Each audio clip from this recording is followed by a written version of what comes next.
And welcome to lucky number episode 13 of UFC Addicts. I'm Aaron, here as always with my co-host Leyton, and we are here to break down UFC 231 Ortega versus Holloway from Toronto, Ontario, Canada. We're coming fresh off of this past weekend where there was two events, the Ultimate Fighter and then UFC Fight Night 142 from Australia. So before we jump into this card, we're just going to do a little news and notes.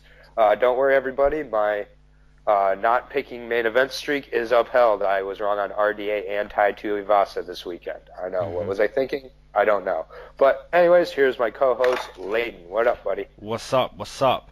Yeah, so Usman RDA, you was very, very off there. Tuivasa JDS, that wasn't a bad pick because I felt good first round. Yeah, he looked great, man. He was tagging JDS. I actually said, I believe I said JDS would put the low leg kick out there and really slow down Ty, but it was the other way around, man. Ty Tuivasa beat up JDS low leg and really kind of stopped JDS moving. But yeah, still got put on his ass. But really impressive performance from Tuivasa. And the post fight speech, that was great. Just felt like a turtle on my back. That was hilarious. But yeah, really impressive performance. He's a street fighter, man.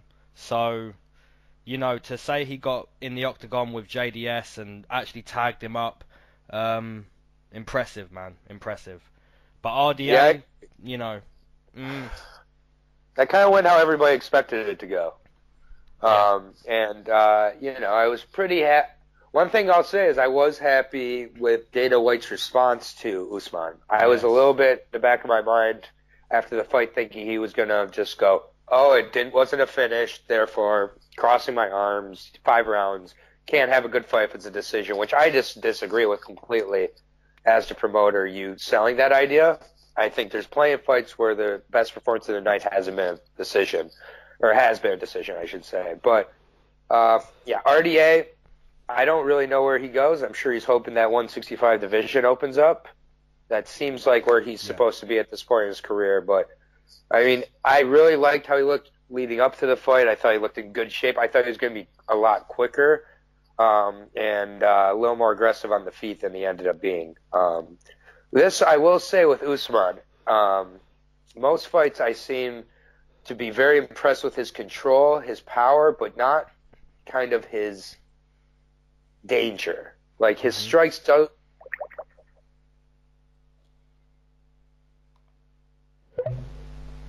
Sorry, bro. Yeah, keep going, bro. I got you.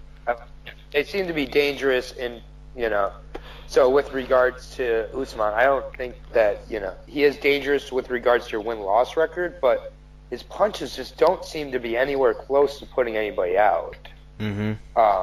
Just at least from what I'm seeing, other than that Sergio Moraes fight where he absolutely flatlined him. Besides that, I'm just not seeing exactly what he will be able to do that will make him the guy to beat Woodley. I still think I want to see Woodley versus Covington. Just at this point, I'm ready to see Covington lose. But a part of me almost wishes that GSP was a little more willing to fight Woodley so that Covington and Usman could fight, and the right guy could fight. Whoever won that fight would most certainly deserve to fight Woodley. But anyways, one other note I just want to put is the parlay buster Shogun. I had a couple parlays that were just down to the minus 500 favorite Tyson Pedro, who he seems to have Weidman syndrome, which I don't know if you know what Weidman syndrome is, but it's when you're winning a fight and you find a way to lose it. Tyson seems to be really good at finding ways to lose fights he's winning. So, again, good for Shogun, but I think it's prolonging the inevitable, and now he's going to – I don't know who they give Shogun in his next fight, but definitely hurt mine and many others' parlays, I'm sure, that night. But Tyson Pedro, we said on that podcast, he is so hit or miss. And we see it against OSP, and we saw it again the other day. You know, just really hit or miss. And when a guy is so hit or miss, and they're such a big favourite, it is so worth backing the big underdog just in a small parlay. And I did that. I put like a 20 quid on Shogun and JDS, and the profit back was beautiful. So I hope a few people did that, because beautiful. Yeah, I think there's a it's a very different circumstance in the co-main event of this upcoming card, but I think a similar place where I think bettors everywhere have their ears up for a plus 335 J check. Yeah. So we'll talk about that later, but I'm ready to get into this card out. Really a ton of very, very good matchups, and the co-main event and main event are two of the better fights of the year here. I'm ready to jump in, but before we do, I took the lead on overall predictions. I have increased that lead. I am 4 points ahead of you now. I have 95 correct out of 145. You have 91 out of 145. So the tide is turning. Hopefully, we can disagree on this card, and you can try and make your way back. Yeah, we will see. First and foremost, I am looking to get a main event right, but if I keep getting main events wrong, I at least want to get my lead back here. But I will make the statement off the bat here. I am not changing my mind on the main event. My main event mind has been made up for a little while here. And so, anyways, let's get into this card, starting at light heavyweight, correct? Yes, we have Devin Clark versus Alexander Rakic. Okay, I'll talk about Devin. I'll take it away. I'll break down, Devin Brown Bear Clark. That's his legit nickname, is Brown Bear. So Devin Clark, 9-2 overall in his career. He fights out Jackson Winklejohn, so used to mean a lot more than it does now. But still a very good camp, so very large camp. 9-2 overall record, 3 wins by TKO, 1 by sub, so tends to go to decisions for the most part, especially in his UFC career, except when he loses. 3-2 in his UFC career. His most notable win, let's test your MMA knowledge. Have you heard of Jack Collier? Nope.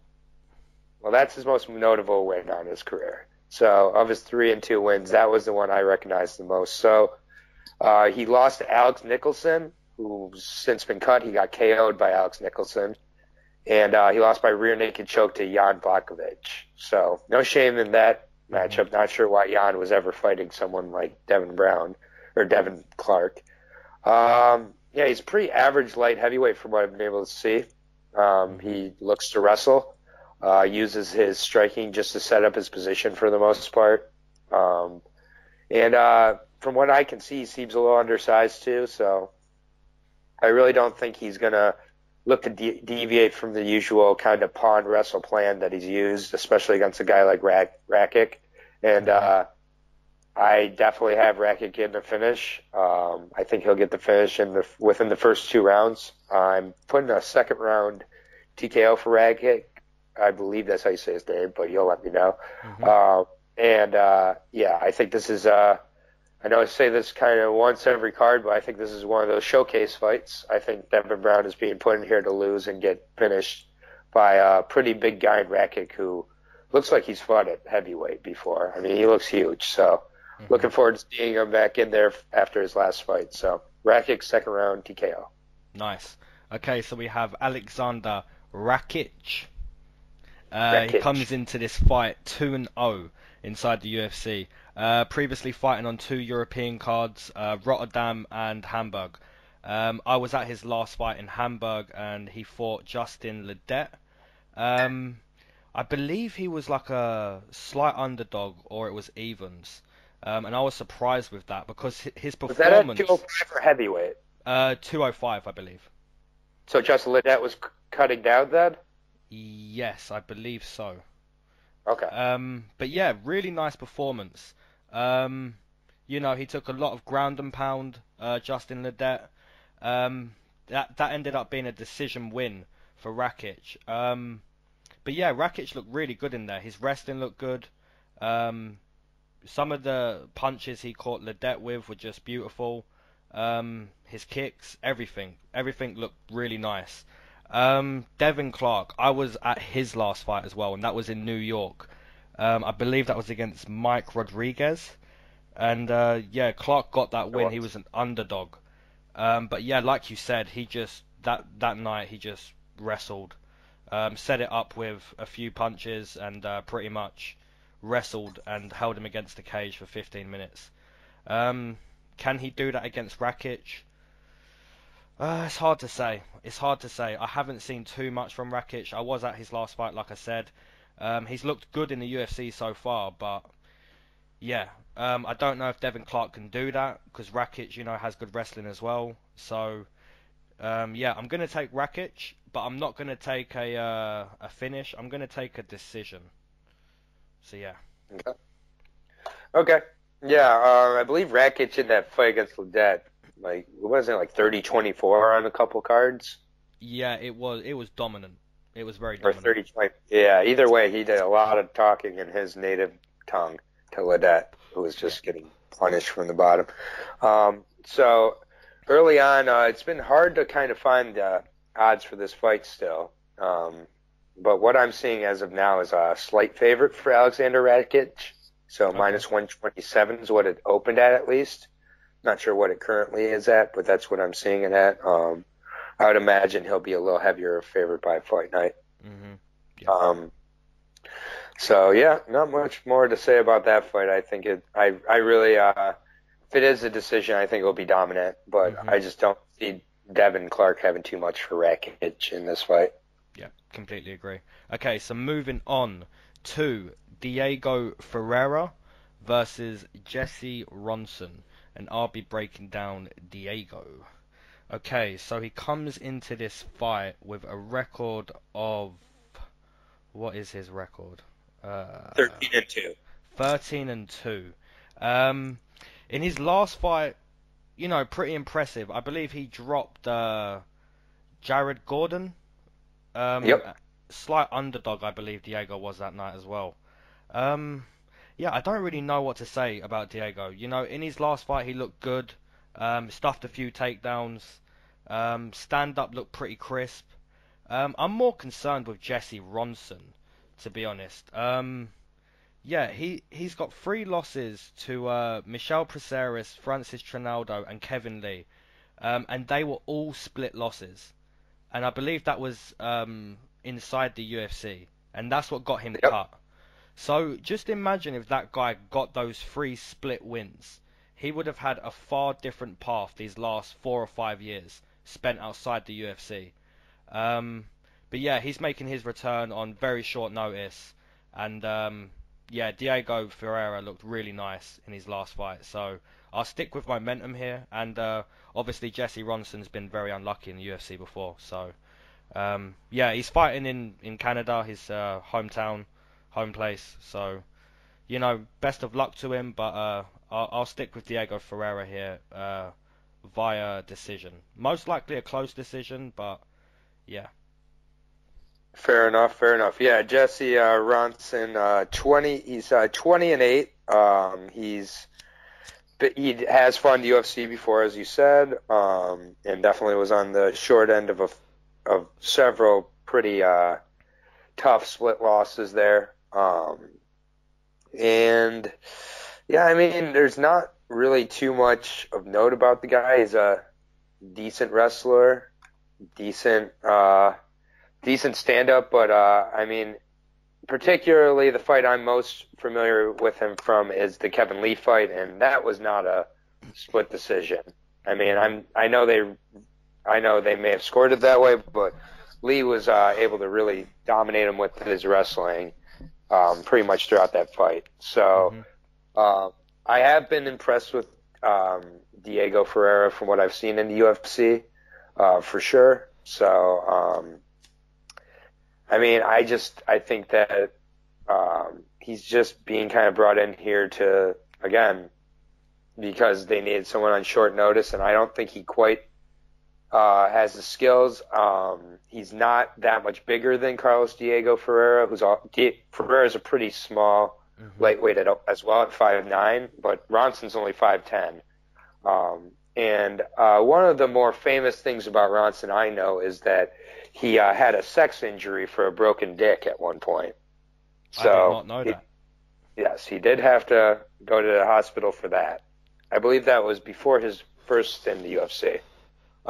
So, he's tough, but yeah, I think I like Carlos in this fight, and I think it will be a decision loss. I think that Ronson is tough to put away, and I think he'll make it a decision, but I think it's a pretty clear decision for Ferreira here. Yeah, I just don't know too much about Jesse Ronson. He's a plus 200 underdog, so you can get Ferreira at minus 165. I'd say that's about right. Yep. But yeah, I feel pretty similar to the first fight here. That a little less of a showcase. I think Rakic could really do well, but we'll see with regards to Ronson if he's more hungry in front of his home crowd. But I'll take Diego to get the decision. Diego Ferreira. Nice. Okay, so moving on to Chad Laprise versus Diego Lima, and I'll let you take it away with Diego. Yeah, this is the challenger, and gotta be one of his last times in the UFC. So Diego Lima, 12-7. So I'm just gonna list off some names here, and we're gonna see what they have in common. Yushin Okami, Jesse Taylor, Tim Means, Yingjing Lee, Eddie Gordon. What do all those guys have in common? Hit me. They have a win over Diego Lima in the UFC. Wow. Yeah. Diego Lima is 1-5 in the UFC. I don't know why he's here. I have never heard of the guy he did beat in the UFC. And I don't think there's a fighter in the UFC besides CM Punk that I'm picking against Diego Lima. He's just not very good. And maybe he makes a decision, but he's got to be cut after that. I have Diego Lima losing. This doesn't even have to do with who he's fighting. So Diego Lima is just really, if he wins this fight, I mean, I still would say cut him. But yeah, I mean, Diego Lima, I can't think of a fighter I'm less impressed with in the UFC. It's a shame they never got his brother Douglas Lima, because I mean, it's got to be rough. As somebody who has a brother, it's rough when you know you're the better or worse brother, and I don't think Diego Lima is wondering about that with regards to the MMA world, at least. So, yeah, Diego is not winning. Notice I'm not even saying the name of his opponent. I'm saying Diego's losing. So that's how I feel about this. Nice. There's no one in the UFC I'm picking Diego against. Diego Lima. That's a little bit like me and Mark Hunt. I never pick Hunt, and you never pick Lima. Yeah, 1-5 for Lima. What was Hunt's record before now with that last loss? He's like something 3-7 like or something. Yeah, in the UFC, he's like 9-9 or something ridiculous like that. Just disgusting. Okay, so Chad Laprise comes into this fight 6-3 inside the UFC. Notable wins, none really. He did beat Mercier. Mercier, that's impressive, but apart from that, there's nothing really too notable. His losses came to Trinaldo, Ross Pearson. In his last fight, he was viciously knocked out by Vicente Luque. So yeah, how does Chad Laprise win this fight? Chad Laprise wins this fight by doing pretty much what he always does. He's going to take down Diego Lima. We see how bad Diego Lima's takedown defense is against Okami in his last fight. It was just... Jesse Taylor. Yeah, in all of his fights. I mean, his takedown defense is just abysmal. So, if somehow Diego Lima has massively improved his takedown defense, then maybe he has a slight case. Because Chad Laprise isn't great. He's going to wrestle Diego Lima. I'm not saying Chad Laprise is a good wrestler. I'm just saying he's going to look good against Diego Lima. So yeah, we pretty much have this the same. Like I said, if Diego Lima has massively improved his takedown defense, then maybe he has a case. But I will take Laprise via a very dominant decision. He could even get some like a ground and pound finish. But yeah, I'll take him via decision. Yeah, and Laprise, I mean, if these odds are correct, I have Laprise is now being okay. No, I had it upside down. Sorry, I believe Diego Lima opened as the favorite in this fight. That's ridiculous. Which is insane to me. He is no longer the favorite. He's now it's plus 120, so still pretty close. But I'm wondering if that's for the fight above it. Honestly, I'm gonna look up better odds here because Odds Shark is not working for me right now. It's got like odds all over the place, so well inside baseball. But I'm gonna assume Laprise is the favorite. Yeah, I believe he's around like a minus 220, somewhere around there. Okay.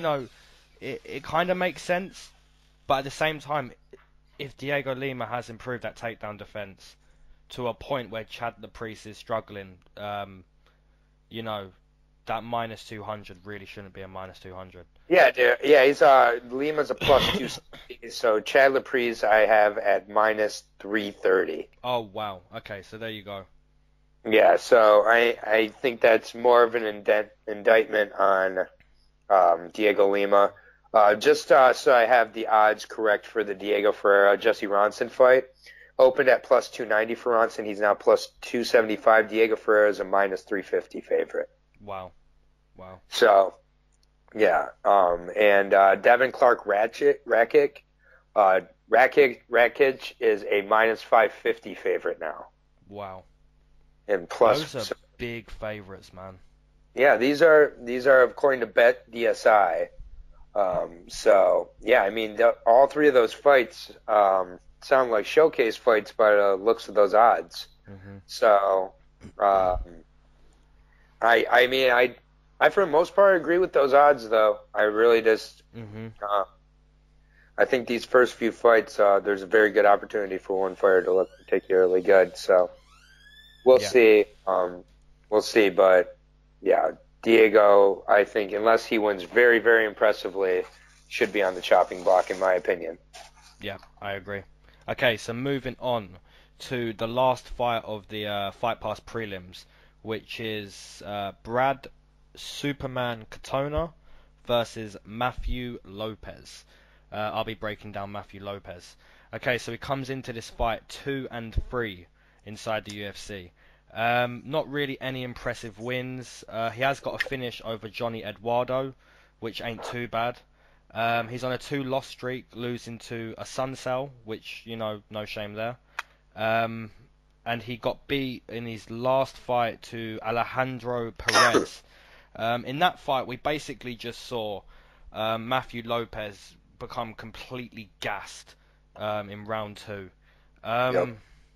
So that's Alejandro Turbo Perez, correct? Yes, that's the one. I get him and Alex Perez confused. Yeah, me too, all the time. Getting that out of the way now. Yeah. So yeah, how does Matthew Lopez win this fight? I believe he has to somehow not be gassed, obviously, and I think he has to grapple, because I think if this is a kickboxing match and he can't grapple, I think Brad Katona lights him up. We saw Brad Katona on Ultimate Fighter. He looked really good. He looked very, very good on his feet. And I think Matthew Lopez is going to get completely outclassed on the feet. So if Matthew Lopez can make it a grappling match and wear down Katona, then fair enough. But I think Matthew Lopez gets finished again. I really do. I like what I saw from Brad Katona, and I'll be taking him via TKO in round number 2. Yeah, okay, so I'll be breaking down Brad Superman Katona. I also really like this kid. He is definitely an potential up-and-coming prospect out of Canada here. Very well-spoken, very intelligent guy. And I really like that in my fighters. I think that it often translates to the fight game when they're very intelligent, well thought out outside of the ring or octagon. So he won the Ultimate Fighter at featherweight, and seemed pretty well rounded. Seems like a very technical fighter, for sure, and really composed and seems to really do his homework. And I think this is a fight where it's technical versus brawler. Lopez is going to go in there. Lopez kind of, a lot of his fighting, especially his stand-up, kind of reminds me of like a Leonard Garcia type. Sometimes he's just kind of swinging in there, and then just falling into a takedown. And I think that the key for Katona will be using his movement and distance control here. I think that he's sharp enough and intelligent enough to be able to utilize that. I think he even could look to take down Lopez to prevent the takedown on his end. And I think the fight is going to go to distance. I think it will be a hard-fought decision, but a clear decision for Brad. So I'm going to take Katona to maintain his undefeated record, currently 7-0, and move to 8-0. And I think that we have a real potential prospect. I don't follow the Ultimate Fighter super closely, but I do remember on his season him being one of the only fighters of real note that got a lot of hype on the show. So we'll see, but he'll have a lot of the crowd behind him here, even if it's early in the night. I think the Canadian crowd does a good job of showing up for the fights. And it's just about keeping on the feet and keeping that distance. I think he'll frustrate Matthew Lopez. I just think Lopez is tough enough to gut out to get to a decision, but I have Katona winning it. We take a look at the odds here, and Brad Katona is the favorite, minus 240 favorite. So pretty decent favorite again. That is the smallest favorite so far on the card, but it's been all pretty high favorites, or pretty unbalanced matchups so far. But as we get into this card further, they get really, really close. So pretty much from here on out, that's the last real big favorite we're dealing with, aside from one or two other fights. But one of those fights should not be as large of a favorite as it is. So we agree. I have Katona by decision. Yeah, we completely agree on the Fight Pass prelims. And moving on to the first fight on the prelims, we have Elias Theodorou versus Eric Anders. And I'll let you take it away with Eric. Yeah, your boy or our boy, Eric Anders. Any MMA fan who at least doesn't have a little more respect for your boy after that last performance against Thiago Santos. I know there's no moral victories in MMA, but you can't go much more out on your shield than walking back and collapsing, having them pick you up and collapse again. He wanted to fight and he just couldn't anymore. So, Eric Anders, 11-2 in his career. He has 7 TKOs in those 11 wins. He's 3-2 in the UFC, but I definitely put an asterisk next to those 2 losses, especially the last one coming on short notice, but still a loss. But what a crazy fight that was. And he looked really so much more improved in that fight. His footwork looked better. His overall game looked better. He had better takedowns. He had some good kicks. The cardio just wasn't prepared for a 5-round fight. Other than that, I really think he looked well. And I think he's in a tough fight here against Elias, matchup-wise, especially. Elias is no walk in the park, and he may be pretty, but he fights really ugly. So I think this is going to be a really interesting matchup.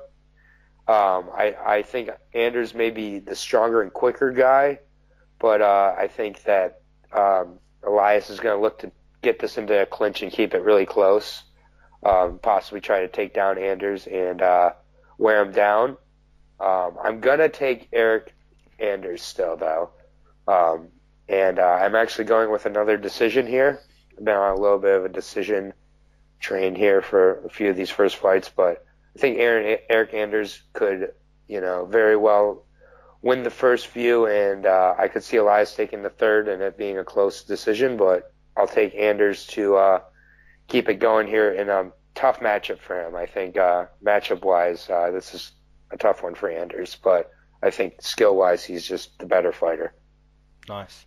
Okay, so we have Elias Theodorou. Comes into this fight 7-2 inside the UFC. In my opinion, he's very underrated. Yeah.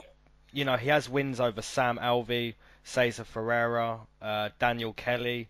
I was at his last fight, which was the Darren Till card in Liverpool, and he beat, you know, it was only Trevor Smith. But fair enough, you know, he's been winning. You know, 7-2 record inside the UFC. That's fair play. So how does he win this fight? I think he has to have good footwork. He has to be on his bike for 15 minutes, literally. We saw Eric Anders in his last fight, you know, like you said, massively impressed with his performance. We saw him on his back for the first time, and, you know, he done well there. We saw him wrestle. We don't normally see him wrestle, you know, done very well. Something's telling me that Eric Anders should mix it up a little more, because we saw in his last fight, we saw him on his back, we saw him wrestling, and he's known for that guy that will hit you and put your lights out, you know, and I feel he should switch it up a little more, you know, dropping back down to 185. I feel like he's not going to wrestle. I feel like he's going to be doing the same thing he's been doing at 185, and it's worked. You know, Lyoto Machida obviously stopped it over the course of 25 minutes. You know, Thiago Santos finished him. But I feel like Eric Anders is going to do the same thing he's always done. You know, just kind of stalk you and find that big shot. Theodorou, you know, you say he's probably going to clinch. That could be a good option. But Eric Anders is real strong, man. He's really strong. And I just think Theodorou is going to be on his bike for 15 minutes. It is a really close fight, believe it or not. Super close. But I'm going to take Elias Theodorou because in most of his fights, his footwork is really nice. And that is something you clearly need to beat Eric Anders at 185. So I'm going to take Theodorou to use that footwork, to score whilst moving. To basically just win an ugly fight. You know, you say he fights ugly. He does. And that's what he's going to need to do here to win a decision over Eric Anders. I'll take him by decision. Nice. Yeah, I think this is a really close fight. And it may be who the aggressor is. I think if Elias is on his bike, I don't know how he wins a fight being on his bike. I think he has to be the one stepping forward. He has to be the one putting pressure, you know, initiating takedowns. If it's the other way around, I don't see Elias having a lot of success. Elias is just not that kind of guy. He does have good footwork, I agree, but he's not the kind of guy who incorporates a ton of movement striking. He uses his movement to establish his grappling. But you're right, it definitely is a pick'em. Minus 125 for Theodorou, minus 105 for Anders. Wow. So, that sounds literally bang on. Yeah, some sites are minus 111 apiece. I mean, it's a pick'em. And Elias being 7-2 in the UFC, as much as I knew he was underrated, that is shocking. And those are some good wins. Dan Kelly and others that you mentioned in there. And he just is not the most exciting fighter to a casual fan, but I really get excited when I see this guy fight because I know that I don't know do you have Theodorou's 2 losses? I don't. I could bring them up real quick. Well, it's fine. I can imagine that they're both decent guys, though. Is kind of my point. I think if you're going to beat a guy like Theodorou, you're really good, and I think Anders would be much more likely to have used his wrestling going into this fight if he was fighting a guy with a little more threat on his feet. I think that's what Santos caused him to do. Was he saw Santos recognize the threat Santos possessed and said, "I've got to wrestle here. As much as I believe in my feet, like this is dangerous." And so if he does not stick to that game plan in this fight, that is what I would attribute it to. Elias Theodorou, I don't believe in his 9 fights have rocked too many people on the feet.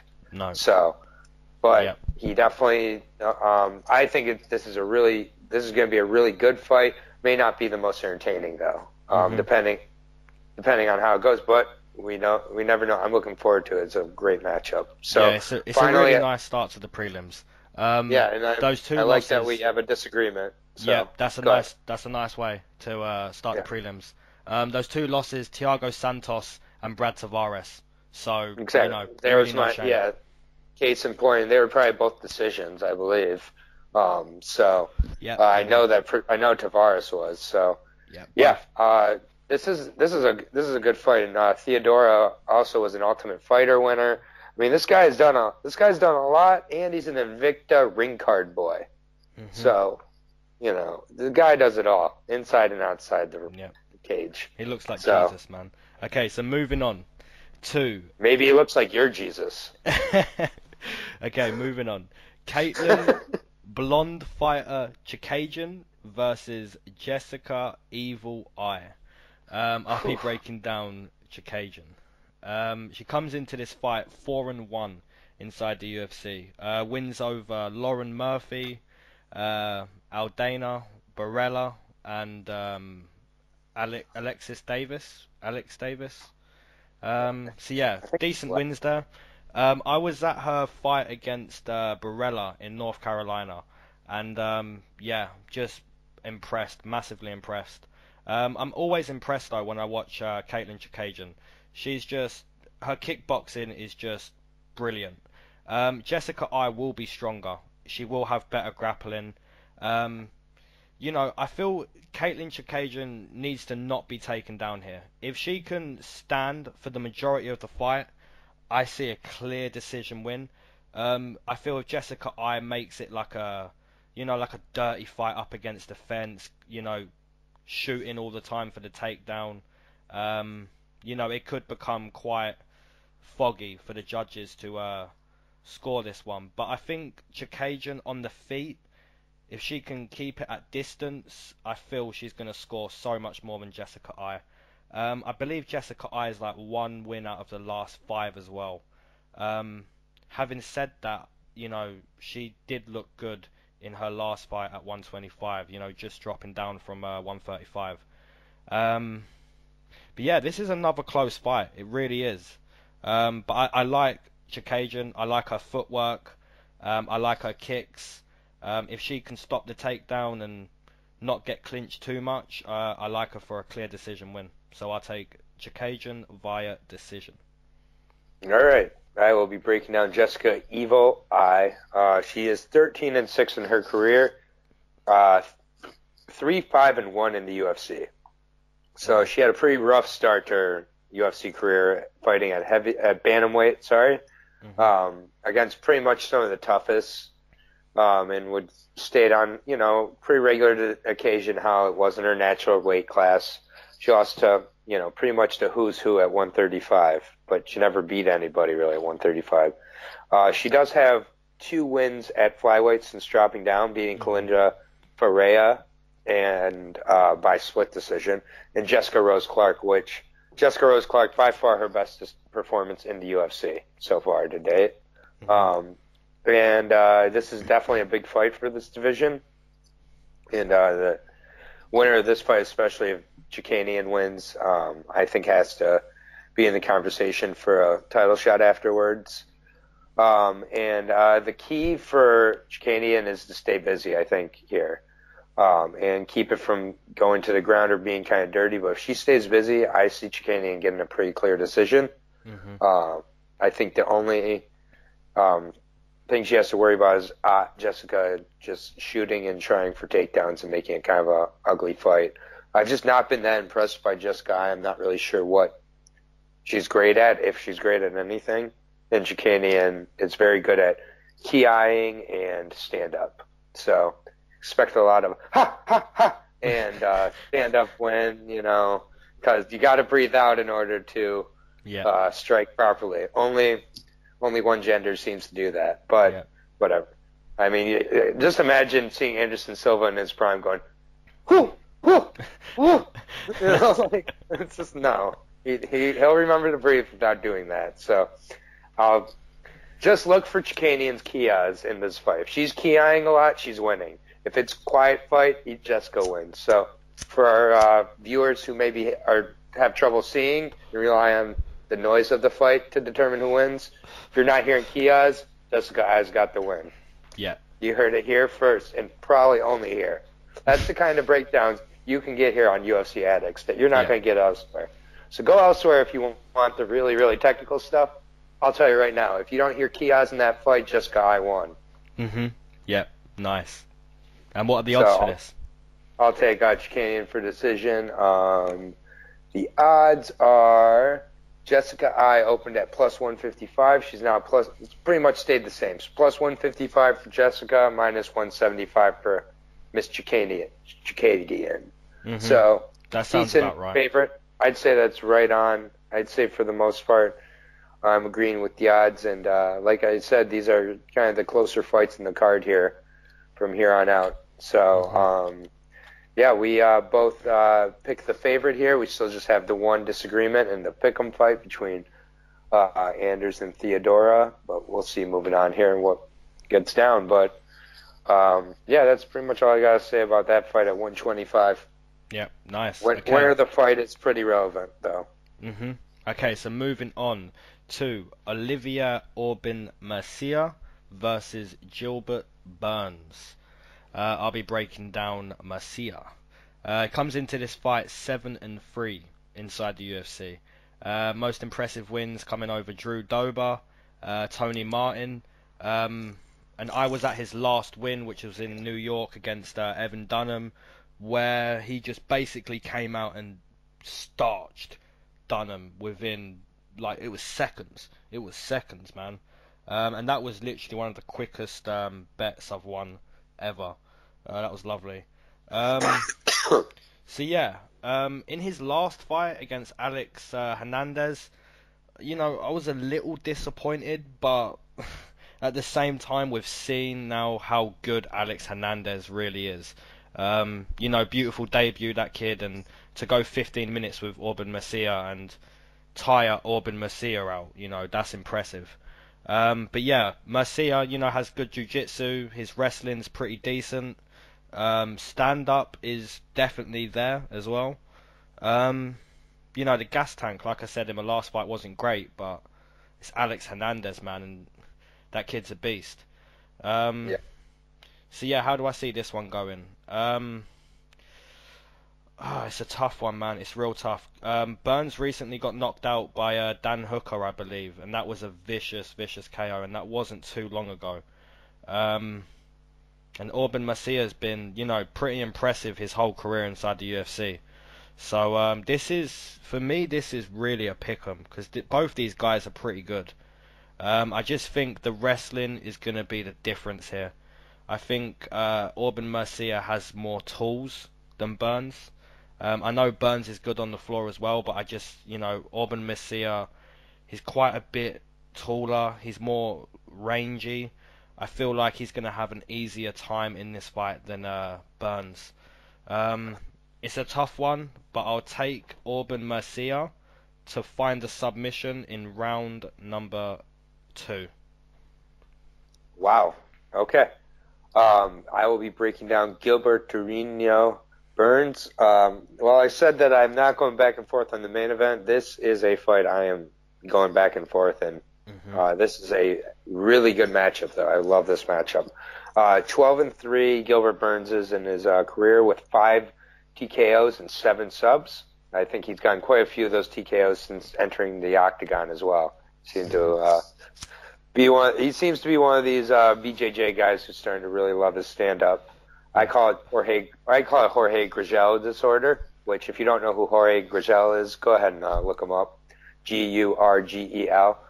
He's a Brazilian Jiu-Jitsu black belt who couldn't have hated his Jiu-Jitsu more in his fighting career. But anyways, back to Burns here. 6-3 in the UFC, with all 3 of his losses coming to his toughest opponents. And he seems to dominate those he's superior over and get the finish. His last fight was pretty much all stand-up, and he was exposed by a better striker and Dan Hooker, and pretty vicious KO, like you said. I really find this matchup fascinating, and I think it's super, super close.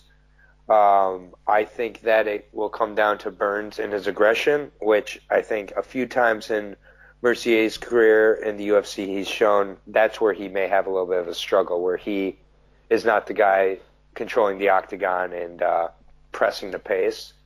I think Burns will be able to hurt him with some hooks, with some different strikes as well. I'm not sure if he'll be able to finish him, but I'm gonna go with Burns here. I think Mercier is going to be hesitant to take down Burns. Burns has a very aggressive bottom game, and I think he will look to attack if Mercier gets it down there. Mercier tends to like to kind of hang on the guard a little bit. He doesn't always advance his position a ton, so I think it's a very close fight here, but I'm going to take Gilbert Burns to get the win, and I'll take him to get. I think he could get the finish, but I'll take him to get a decision. So I'll take Gilbert Burns by decision. Nice. So, nice. Do you disagree? I've got to imagine this is close to a pick'em. It has to be. Sure enough, yeah, it's pretty close to pick'em. Plus 110 for Gilbert Burns, minus 140 for Aubin Mercier. Yeah. So, super close. Probably will be shifting back and forth, but fair enough. I would say Mercier it's fair for Mercier to be a slight favorite, but I think Mercier has been shown how to beat him a little bit, and I think Burns can replicate the way that Hernandez fought Aubin pretty closely, honestly. So, yeah, fair point. Yeah, so I think that's the blueprint that he follows here, and may kind of look like a repeat type of thing for Aubin Mercier. So I'll take Burns. You got Mercier, and we got our second disagreement of the night. Yes, I like we it. Do. Okay, so moving on to Claudia, and this is the last fight on the prelims, by the way. We have Claudia Gladina Gadela, I love saying that, versus Nina Ansirof. I'll let you take it away with Nina. Nina Ansirof, 9-5 overall in her career, 3-2 in the UFC, but she's won 3 straight after losing her first 2. So she started off her career, I believe, like 1-5 too, or not 1-5, but like 1-3 or something. So she does not give up when she faces adversity. So she trains out of ATT, and like I said, she lost her first 2, but she's looked much better in these last 3. She's got wins over Angela Hill and Randa Marcos in the last 2, and I think this is a way step up in competition from either of those 2 ladies. I think Claudia, while she has been struggling lately, I think that Claudia is going to take her down and beat her up and reestablish herself here. And I think she'll finish Nina by submission in the second after beating her up on the ground. Nice. So, I'll take Claudia Gadea by second round submission. Nice. Okay, so we have Claudia Gladina Gadela comes into this fight 5-3 inside the UFC. I honestly thought her record was much better than that. I don't know why. Her losses come into JJ twice and Jessica Andrade, where she basically got beat the hell up in that fight. After the first round, Jessica just beat her, it was bad. So yeah, her most impressive wins coming over Courtney Casey, Carolina, and in her last fight, really tough, close fight against Carla Esparza. I took Carla that night, and such a close fight, man. I feel that was a split win for Gadela, but she did get dropped. Carla dropped her. So yeah, that was really close fight, and I do agree with you. Gadela has been struggling recently. Even in that win against Carla, she was struggling. Somehow, Nina Ansirof has been finding a way to win. She's like you said, 3 in a row. She's winning all these fights somehow. I don't know why. I believe that's Amanda Nunes girlfriend. Correct. Yeah. Okay. So maybe Yep. that's why. Maybe she's been putting a lot of hours in with Amanda Nunes. Could be. So yeah, how does this fight go down? Obviously, Gadela has very nice jiu-jitsu. Not only that, but she's so strong. You know, she's not Jessica Andrade strong, but she's like very strong in a jiu-jitsu sense, if that makes any sense to anyone who's listening. Like when she gets you down, her top control is just, Yeah. it's Heavy. beautiful. Yeah, it's so technical, but so strong as well. I feel if she can't get her down, you know, I wouldn't be surprised if Nina Ansirof won another decision.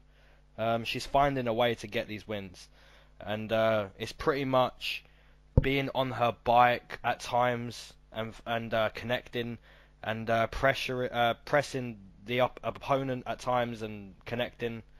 Yeah. But yeah, this is Gadela's I believe she's a strong favourite, but it's much closer than Gadela being a big favourite. Because somehow Nina's winning, man. She's winning all these fights. Yeah. But I do agree with you. I'll stick with Gadela.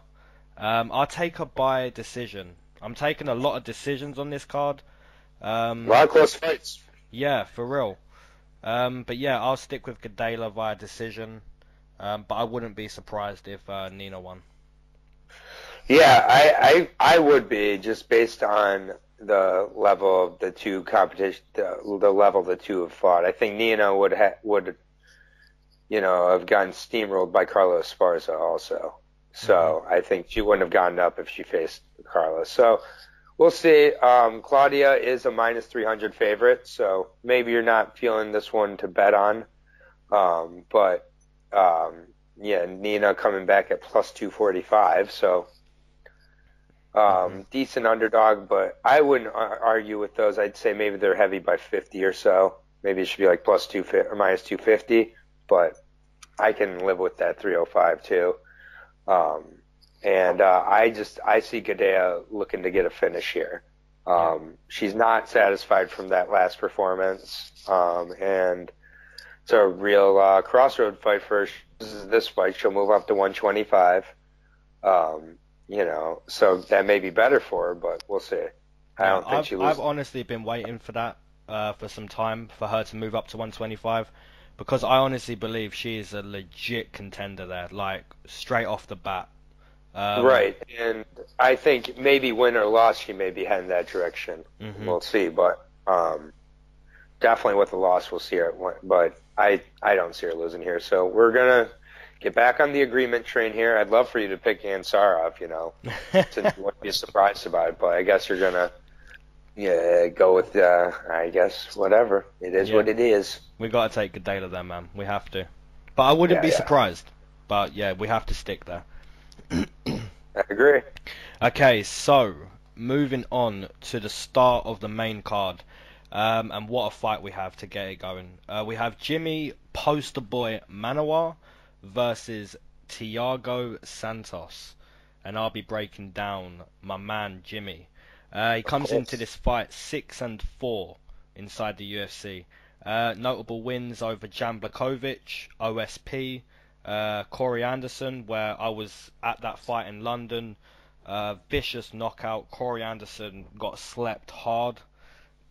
His losses came to Alex Gustafsson, Rumble Johnson, Volkan recently, and he also lost to Jan Blachowicz.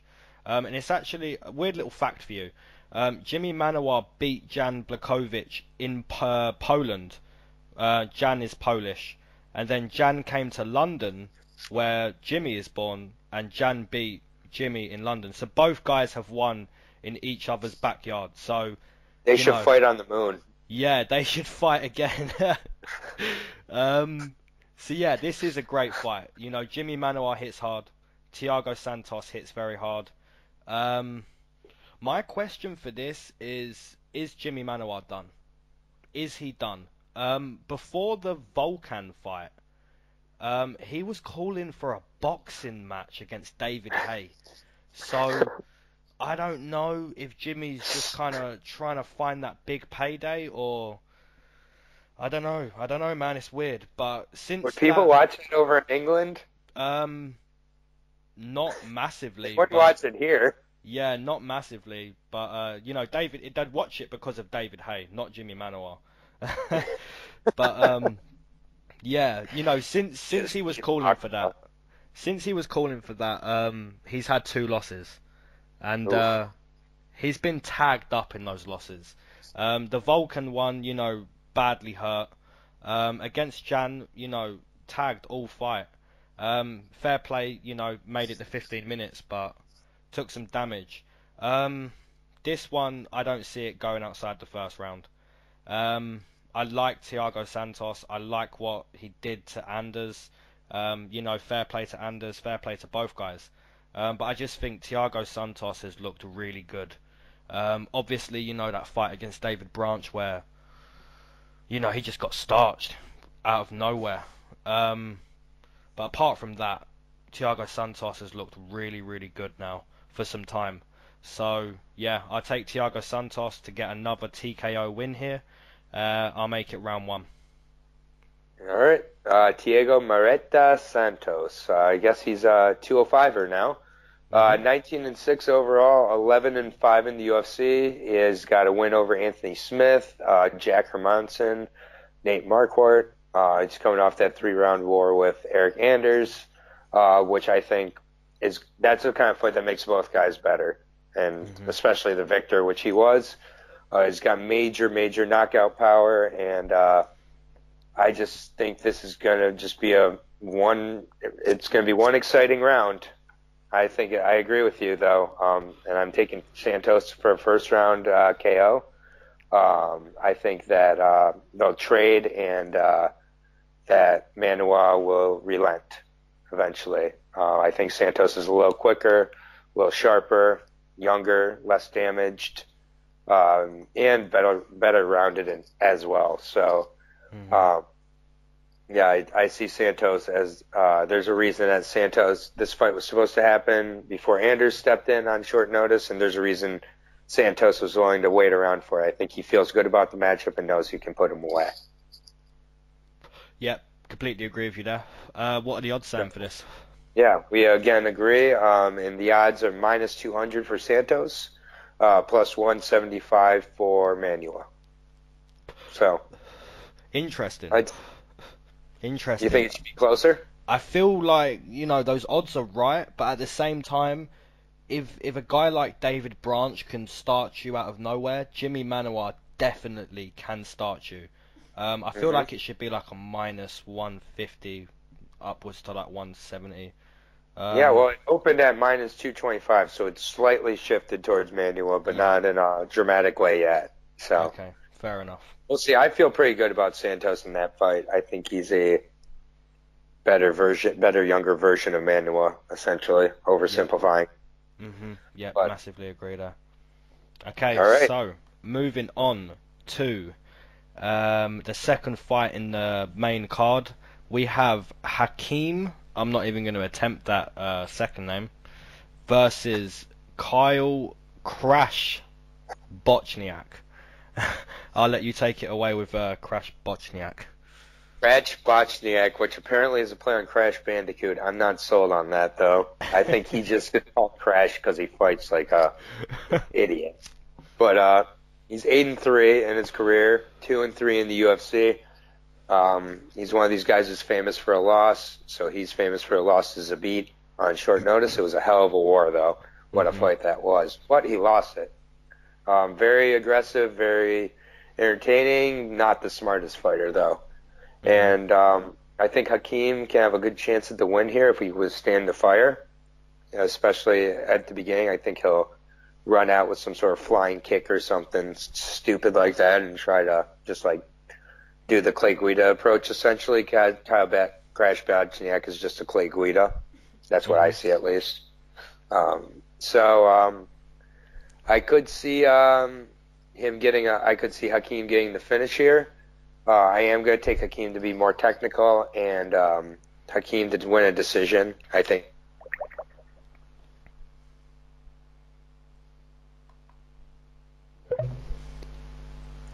Sorry about that. That's sweet, bro. But I was saying that I think that Hakeem has a good chance to withstand Bochniak's pressure and be the more technical striker and kind of piece him up. And I have Hakeem winning the decision, but I could see him finishing as well. Nice. Okay, so we have Hakeem comes into this fight 1-1 inside the UFC. His debut, brutally knocked out by Danny Henry. That was crazy. If you don't know who Danny Henry is, because I barely know who Danny Henry is, he's a Scottish guy and he's inside the UFC. So yeah, I feel like that was supposed to be a showcase fight for Hakeem, but we saw vice versa. That was a showcase for Danny Henry. In Hakeem's last fight, that was against Austin Arnett, and he looked good. Over 15 minutes, he looked very good. Who doesn't against Austin Arnett? Yeah, exactly. Karl Bochniak, like you say, he's famous for that loss against Zabit. I was in New York for that fight, and wow, what heart from Karl Bochniak. Just went forward, basically said, look, I'm here on short notice, and I'm going to try put my name out there. And, fair play. But, yeah, Zabit done well. In Kyle's fight before that was against Brandon Davis. Kyle was actually on the verge of being cut from the UFC. And then he put on a performance against Brandon Davis where, he fought completely different than what he did against Zabit. He was very much on his bike. His footwork was good. The low leg kick was beautiful. And just looked really good. I believe he was actually a fair underdog that night. And, just really good. And then again, in New York against Zabit, fought completely different against Zabit, but fair play. So yeah, I feel like he's a guy that doesn't quit. I feel like he has a lot of heart. I feel like he really wants to be in the UFC. I feel like he really wants to be here. It's a close fight. It's a very close fight because, Hakeem looked good. He looked good last time out, but like you say, everyone looks good against Austin Arnett. But yeah, we're going to disagree. This is the third disagreement. Yes. And I'll be taking Crash Bochniak. I'll take him to. I feel good about this. Yeah, I'll take him to be on his bike, and not get caught. So I'll take him to win a decision, and most likely a very close one. I like it. It could be a fight of the night. Mm-hmm. I think this has some potential to be a really good, entertaining fight, take place in a lot of different spots, but I think that a first loss to Hakeem is going to end up being one of the best things that happened for his career. Mm-hmm. It was in his debut, his UFC debut. It lost not his undefeated in the UFC, obviously, with it being his debut. His overall undefeated record, I don't think undefeated records often do too much of a favor for a fighter. Unless you're someone like Habib, who's just a beast. But I think often that will get guys. So he doesn't have that to worry about. He now knows that anybody can finish him if Danny Henry could do that to him. And I think he has something to prove here. And we're going to know how to say Hakeem Dawodu. Dawodu? Is that how you say his name? Wow. Dawodu. All right, let's go with that. But anyways, I love that disagreement. That feels good. And Hakeem is the favorite at minus 170. Bochniak coming back at plus 150. So I'd say could be closer to a pick'em, but I'm also pretty okay with that. I really think Hakeem is the better, more technical fighter. Yeah, those odds sound about right, to be fair. Yeah. That's all right. Well, 3 disagreements, and I bet we have at least one more here. Yeah, most likely. Okay, so moving on to Alex Cowboy Olivera versus Gunny Nelson. And I'll be breaking down Olivera. Okay, so Olivera comes into this fight 9-3 inside the UFC with 1 no contest. Most impressive wins coming over Will Brooks, Tim Means, Ryan LaFleur. And he was an underdog, by the way, in all 3 of those. Most recently choking out Carlos Condit. Could have even been like close to a pick'em with Carlos Condit as well. Yeah, really nice performance against Carlos Condit. All I remember from the moments of Alex Oliveira getting that submission was, I believe it was DC. He just kept saying, nope, nope, Carlos Condit's all right. No, it was Dominic Cruz. Dominic Cruz kept saying it. He's okay. And DC was like, are you sure, Dom? And seconds later, we just see Carlos Condit's hand just tap. And I thought that was hilarious. Yeah, I love how bad some of these commentators are. Yeah. I mean, they are very new, but Dan Hardy says some dumb shit. Yeah, Paul Felder's up there sometimes. Like when he missed Paul Felder missed the Yar Rodriguez finish on the Zombie the other day, and he was like, "Oh, he's out. Oh, I didn't even see that." Okay, Paul. Fair enough. Did he get him with a headbutt? Oh yeah. So yeah, this is a good fight. Gunnar Nelson, submission king. Some of those submissions are just nasty. His stand-up is fairly decent as well. He was definitely getting the better of Ponzinibbio before those eye pokes. Alex Oliveira, that guy's a real savage as well. In his fight against Yancy Medeiros, oh man, what a war. I actually took Yancy Medeiros. I know, man, bro, that was amazing. I actually took Yancy Medeiros that night, and to see him get that finish after being rocked so many times, man, that was just back and forth. What a war that was. But yeah, Alex Oliveira, he has nice jiu-jitsu as well, a nice ground game. His grappling's definitely there. Gunnar Nelson has, beautiful grappling. This is a great fight. I just feel, though, Gunnar Nelson, for some reason, has taken some time off. I don't know why. I have no clue why. He got poked in the eye and finished. No shame there. You got poked in the eye. We look out of our eyes. You can't see. It's fine. I don't know why he's taking so much time off. But yeah, I'm going to stick with Alex Oliveira on this one. I feel like it's going to be a great fight. And I'm actually going to take Oliveira. I want to take him by submission, but I just feel like that's such an insult to Gunnar Nelson. So I'm gonna take a decision. Another decision for me. Okay. So you got Oliveira. All right. Yes. Gunny Nelson. 16-3, record 3 TKOs and 12 submissions. So I was surprised to find that out. I had looked at him kind of as a karate stand-up fighter first, but seems that the grappling was where he has the most luck. 7-3 in the UFC with wins over Alan Jouban and Tumenov being his best wins. He's coming off a loss to Ponzinibbio where he was starched and he was also eye-poked like 7 times. Mm-hmm. It was over a year ago. He's been off with some injuries, I assume, since then, but I'm also not exactly sure what the injuries were. It was kind of hard to tell. He kind of hit out in Iceland for last year, but we'll see how he comes back because this could be a real war. This is a tough fight to come back to. Cowboy's been really active lately, and really, it takes a lot to put him away for sure. And I think the activity level for Oliveira could be the difference. However, I am going to take Gunnar Nelson here, and I'm going to take him actually to get a submission in the 3rd round. I think that he's going to come back I'm banking on him being in good shape to make it into the 3rd. Oliveira's shown later in fights he leaves himself a little more open to some strikes, and I think he'll get hurt and then finish on the ground with, say, a rear naked choke by Gunnar Nelson. Nice. And what are the odds? So, the odds, I've got to imagine, are close, but I would think for Oliveira. Okay, well, Gunnar Nelson is the favorite, minus 140. So, really close fight, but I appreciate the odds. I feel that should be like pick 'em at fight night.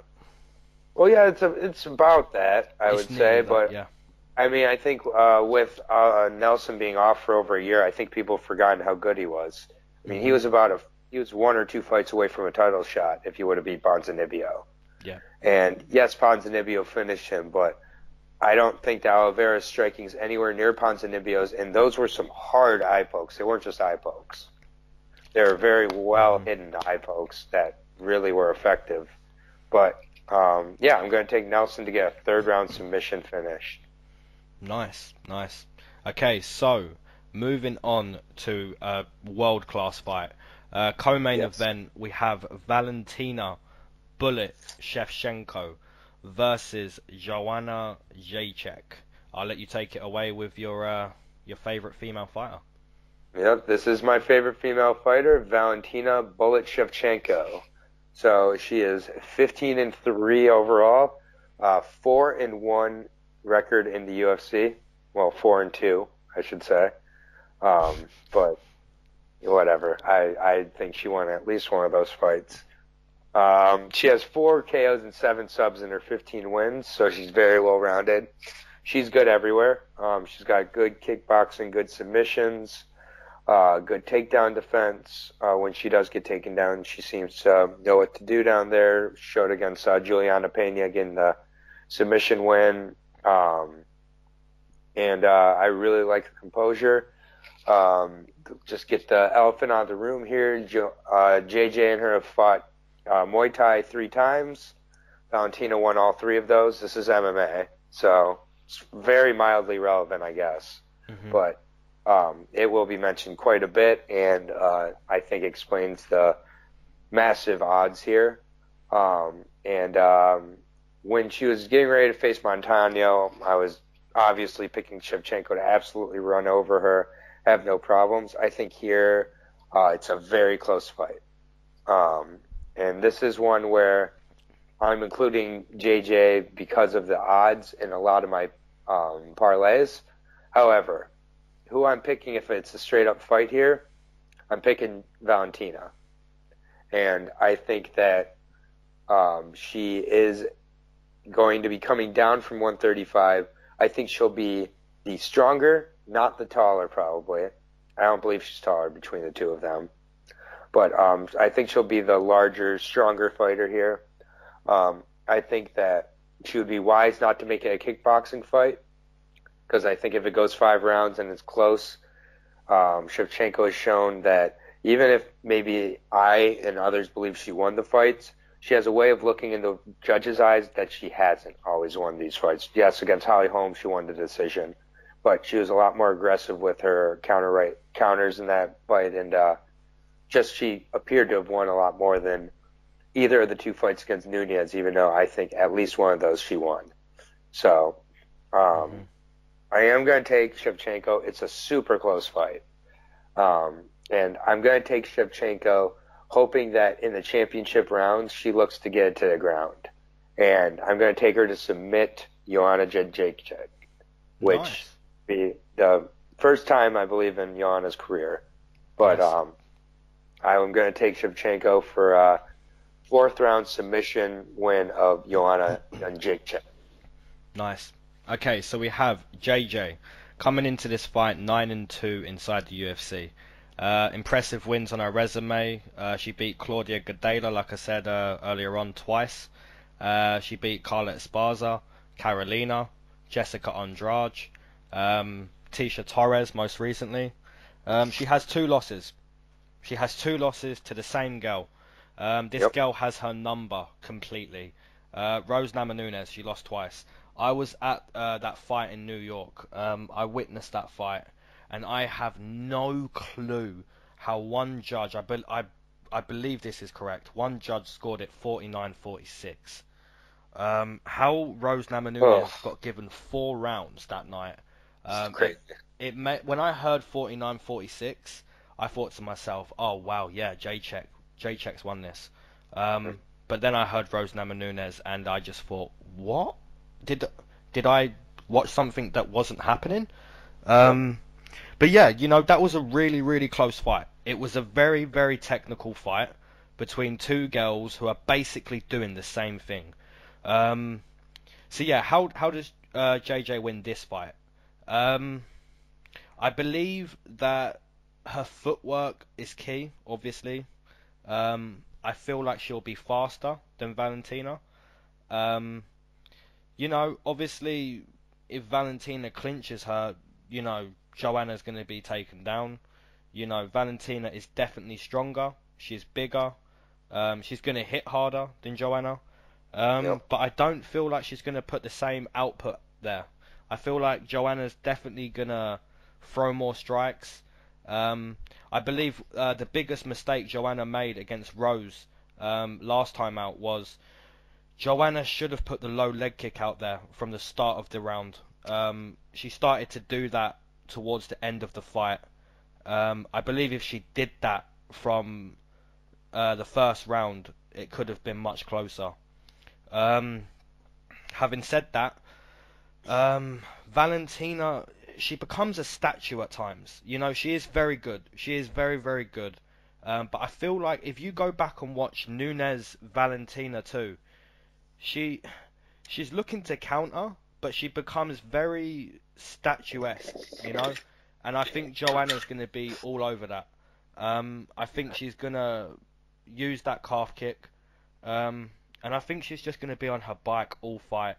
A little bit like she always is, Rose Namajunas beat Joanna Jacek twice. And both of those wins come down to how unorthodox Rose Namajunas was on the feet. The weird angles she cuts. And I just think Joanna basically does that every fight. It was like Joanna is fighting her mirror. And, when you're fighting someone who literally does what you do, it's very hard. And I don't believe Valentina does what Joanna and Rose does. The odds for this fight are crazy. I have seen them already. They're crazy. Yes. And I just don't know. I don't know why Valentina's getting so much respect. I understand people picking Valentina. I understand people saying, real close fight, but I'm going to give this one to Valentina. I completely understand that. But the odds say something completely different. The odds say this isn't even close. And it's minus 350 for Schevchenko, and it has not shifted since opening. I just massively disagree with those odds. If Valentina wins, fair enough, but it's not going to be like that. I think a smart bet here would, if you're looking for a bet and you're not too sure of how the result, I would definitely bet for this to go 5 rounds. Yeah. I wouldn't be mad at that. Yeah, I just feel Joanna is going to basically be on her bike, like she did against Jessica Andrade. She's not going to be on her bike as much as that because Jessica was really pressing the action for 25 minutes. But, I feel like she's going to have space to work with behind her. And like you said, if Valentina does turn it into a grappling match in those championship rounds, then fair enough. That's a really nice tactic and fair play. But, yeah, I'm going to stick with the underdog here. I'm going to stick with JJ. We disagree for the 5th time, I believe. 5th time. Yeah, it's been a while since we've had 5 disagreements. Yeah. I'm going to take Joanna via decision. So, yeah, I completely agree with your bet there to go the distance. I believe this is a technical kickboxing match. And I think Joanna will sneak a decision win. Yeah, while I am picking submission in the 4th round here, that's just me really betting that Valentina is going to surprise her. I think Valentina may not even attempt to take down the first 3 rounds. Mm-hmm. I would love to see her just come on those championship rounds and just shock her. Yeah. And that would be that's what I'm envisioning for her. Fair enough with the odds. I will be including Joanna in a few bets here, just because those odds are too useful not to use. She's got some real value and a much better chance than plus 275, plus 290. Yeah. So we are on to the main event of the evening. Max Blessed Holloway versus Brian T. City Ortega, and you've got your boy. Go ahead and lead us off. Okay, so my boy T. City Brian Ortega comes into this fight 7-0 inside the UFC. That's not 6-0. He does have 1 no contest, but that's a win. That's 7-0. 4 submissions, 3 TKOs. So, we all know how good Brian Ortega's jiu-jitsu is. It is literally Gracie level. But most people think of Brian Ortega as that jiu-jitsu guy, and he is that guy. But we've seen that he's not just that guy. He does have good stand-up. He is very big for 145. And most people really bought into his stand-up after he uppercutted Frankie Edgar and caught him with the elbow. Since that, a lot of people have jumped onto the T-City train, and rightly so. What a performance that was. He's fighting Max Holloway here, and, this is a really, really tough fight. When this was first scheduled, I believe Brian Ortega was quite a bigger underdog than he is now. And most people are, second guessing Max Holloway a little bit. But this is a really tough fight because, this goes one of so many ways. Max Holloway could come out there and show, look, this is the conditioning that has put together my, I believe, 13 wins in a row now. Or Brian Ortega could come out there and say, look, I can match you stand up and I'll snatch your neck whenever I like, just like I always do. He will stand there and he will fight you. And then he'll say, look, now it's my time. You're going to come to my world because I've been in your world for 10 minutes or so. Let's see how long you can survive in my world. And no one can survive in his world. This guy's grip is just so beautiful. And it's not how hard he squeezes. It's not all of that. It's how technical he is. When you've got the rear naked set in the way Brian Ortega has, or the triangle set in the way he has, the squeeze isn't it. Then when he starts squeezing with the most beautiful technique, that does, all the difference in the world. But yeah, this is a really tough fight. But I'm going to take Brian Ortega. I believe he's going to stand with Max Holloway. I believe, he's going to kick Max Holloway. He has a really nice body kick, Brian Ortega, as well. And this is it's so hard to break down, man, because I feel Max Holloway obviously has to press the action here. If he's circling on the outside against the fence, Brian Ortega's definitely going to bring Max into his world much quicker than he has been with these other guys. So once again, yeah, we're going to see Max Holloway pressing forward, just like Frankie Edgar tried against Brian Ortega. And we're going to see that kind of fight. Brian Ortega does get hit, but he also, he doesn't quit. He has that never die attitude, and I really, really, really like his mentality. So yeah, I believe we're going to see another underdog win here. And I'm 10 out of 12 on the last 12 main events. Yep. This really could be one that I get wrong because this is so hard to break down. But I'm going to stick with Brian Ortega here. I'm going to stick with T-City to win the strap in round number 2 via submission. And most likely a rear naked choke. All right, Max Holloway. He is 19-3 overall. He has not lost in his last 12 fights. So I won 12 straight. His last win coming against Jose Aldo on December 2nd. I was at that fight. Mm-hmm. It was in Detroit. And he just kind of stood in the middle there and just said, let's bang, bro. And then Aldo,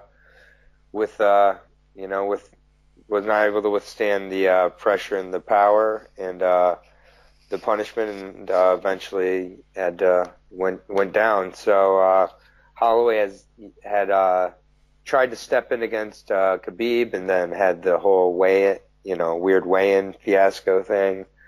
And then this fight was canceled, and it's still not exactly clear what was the deal with him. I frankly think it's just cutting too much weight, and but we'll see. I actually think Ortega will be the bigger and stronger guy, even though Holloway, I think, is going to be the guy who moves up to 155 sooner. Mm-hmm. But yeah, to be honest, I like Ortega in this fight. The one thing I don't like is Ortega does get hit a lot. He was losing 2 rounds to Moicano before getting the submission win, but good news, bad. It's kind of a good news, bad news situation there. Good news is he won. Bad news is he was losing 2 rounds to Moicano. But I think if Holloway can string together a few rounds, I'm not sure that Ortega would be able to make it out of it. That's one thing I'm thinking about. But I like Ortega really showed that he can handle the pressure against Frankie. I like his stand-up. I like his ground game even more. So this could be a main event that gets you to stop because I'm picking Ortega as well. So, my main event streak, it's like what? Yeah. What am I, 3-12? Yep, you're 3-12, and you're correct. We did agree together on Blades and Garnu, and I was wrong on that main event. And I said to myself, I'm going to pick against you no matter what. But yeah, we can't do that. Brian Ortega, I feel good about him. So do you. It could go either way. Both guys are just it's a great fight. Brilliant. I just am not sure how healthy Max Holloway is, especially at 145. And he's taken a lot of damage. Ortega's been preparing for Max for over a year now. He's been focused that he only wanted to fight for the title. I think Holloway may be feeling the need to rush back quickly here from whatever it was, even though he hasn't fought in a year. Whatever that was against Khabib that kept him out was pretty serious. And to have the answer be, I don't know, but I'm okay now, not really the best answer in the world. So I'm going to take Ortega, and I will take Ortega to get the finish by submission in the third round. Nice. I think he will eventually get it down there, and he's going to overwhelm him on the ground there and put him away. Nice. So what's that, 5 disagreements on the card? Yep, 5 disagreements, and Ortega, 5 disagreements, so that's good. It's good to get back there. I did consider Max, but I just I really like how Ortega looks. If Ortega has to fight Moicano, that's a different breakdown for me, to be honest with you. Yeah. And Moicano is the backup here, so that's something definitely to watch this week. I haven't heard any rumblings of any possibilities, but what camp would let that kind of information out? So if for some reason Max or Ryan can't go, both those fights are a hell of a fight with Moicano. I really like Moicano as well.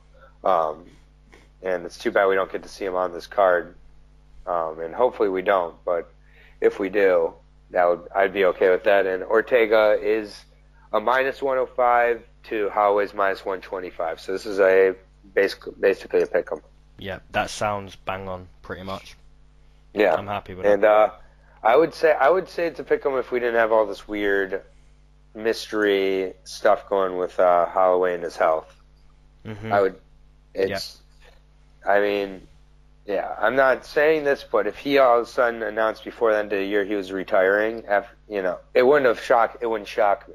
And it's nothing to do with his performances in the UFC. This is just a weird potential brain ailment that's going on with him. I mean, he looked like he had a stroke, or something. I mean, it was just like, I don't know if that makes you better at receiving punches and better at the combat game. So we'll see. I'm not wishing anything but the best on him, but this is a hell of a card. So let's go ahead and just go through it one more time, our picks, and then pick a fight of the night if we'd like, and sign off from there. Okay, so Devin Clark versus Alexander Rakic. I have Rakic via decision.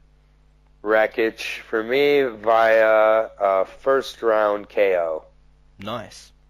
Okay, moving on to Diego Ferreira versus Jesse Ronson. I'll be taking Ferreira via decision. I'll take Diego Ferreira. I think I said decision, but I'll stick with decision. Yep, nice. Okay, so Chad Laprise versus Diego Lima. I'll be taking Chad Laprise for Laprise decision. Diego Lima all day. He's my favorite fighter, unstoppable in the UFC. He's never gonna lose. No, I'll take Laprise by default. Nice. Laprise, I'll take. I guess I'll take Laprise to get a decision. I don't think he's gonna be able to submit him or knock him. Yeah, I'll take Laprise to win by decision. Nice. Okay, so the last one on the Fight Pass prelims, Brad Katona versus Matthew Lopez. I'll be taking Brad Katona to find a TKO in round number 2. Yep, Katona for me as well, and I'll take him. yeah, we'll go with a decision. Nice. Okay, so the start of the prelims, Elias Theodorou versus Eric Anders. I'll be taking Theodorou to use his footwork and win a decision. I like it, and I disagree. Eric Anders to win a decision on the other end and use his footwork. So nice. First disagreement. Moving on to Chookaigen versus Jessica I. Once again, I'll be taking Chookaigen to use her footwork and win a decision. But if Jessica I can grapple, then it's a different story. Comes down to the Kias. If you hear the Kias, Chookaigen won, and we're going to hear some Kias. So I'll go with Chookaigen to get a decision, keep it on the feet, and Jessica I to have some excuses after the fight. Nice. Okay, so the next one is Mercier versus Gilbert Burns. I'll be taking Mercier via submission in round number 2. And I will take Gilbert Burns via decision. And I think he's just going to be the aggressor, put pressure on Oben, and not allow Oben to get the fight where he wants it. So I'll take Gil. Nice. The last fight on the prelims is Claudia Gadela versus Nina Ansirof. I'll be taking Gadela via decision. Yeah, I also have Gadea in second round submission. Nice. Okay, so the first fight on the main card is Jimmy Manuwa versus Thiago Santos. I'll be taking Santos via TKO in round number 1. Yep, I agree. Round 1, Santos, TKO, performance of the night for Santos. Nice. Okay, so moving on to Hakeem versus Crash Bochniak. I'll be taking Bochniak via decision. Yeah, and I'll take Hakeem, and Bochniak becomes a called hero because he's going to get another fight of the night, I think, here. And I think this is going to be the fight of the night. I'll take Hakeem to win a decision, but they're going to be swinging to the belt by the end, I think. Nice. Okay, so moving on to Cowboy Olivera versus Gunny Nelson. I'll be taking Olivera to win a decision. Gunnar Nelson, third round submission, and this could also be the fight of the night. Yep, this is my fight of the night. Yeah, one of those two fights I think could really be it, but there's a few choices. But I will take Gunny to get back on the winning track and remind people Nice. that he was close to being a contender before getting his eyes gouged out. Yep, nice. Okay, so co-main Valentina versus Joanna. I'll be taking Joanna to use that world-class footwork and to score more on the feet to win a decision. And she's my performance of the night as well. You know, if it plans out in my head, you know, in reality as well. So, fair play. Okay, fair enough. And I think Valentina is well aware that JJ's best chance is a decision, and yeah, you can't really, but I think she's going to do everything in her power to make sure it doesn't go 5 rounds. And I think she'll feel a sense of urgency as it enters the championship rounds and get a 4th round submission win. Nice. For Valentina Schevchenko. Nice. Okay, so the main event, Max Blessed Holloway versus Brian Ortega.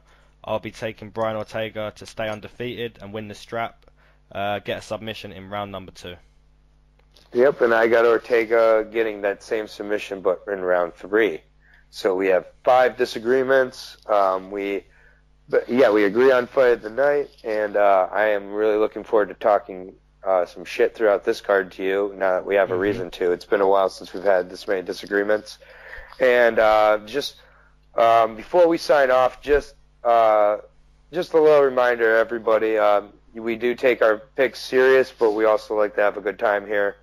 The way me and Leyton met was on a video game. So we were playing a video game together, and we started talking UFC.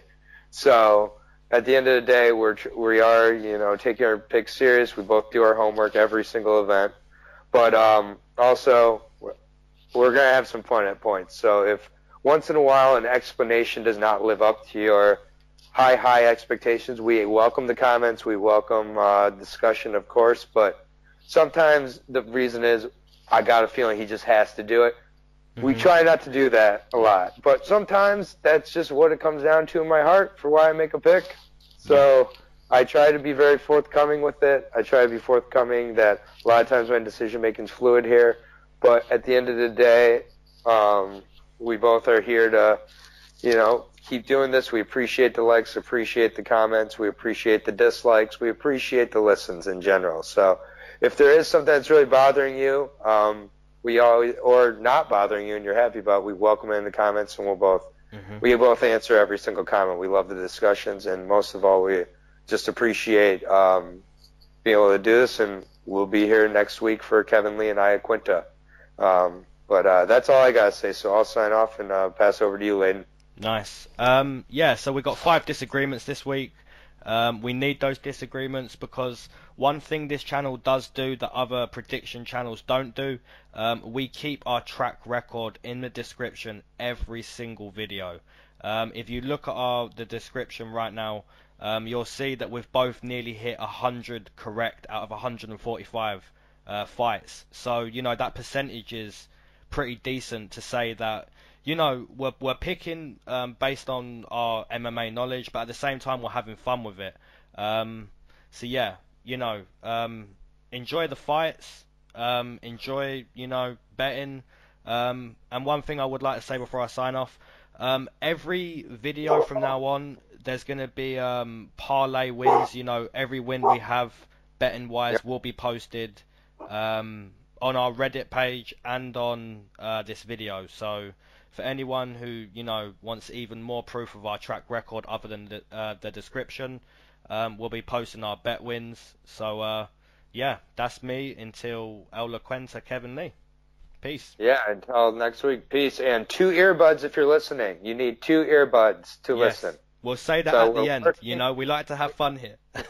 Yeah, we're working on it. If you listen to this far into the podcast, you're awesome. We, in 2019, will have better equipment as we go along here, but we're just 13 into this, and we'll see you next week. All right. Peace out, Lane. Peace out, bro.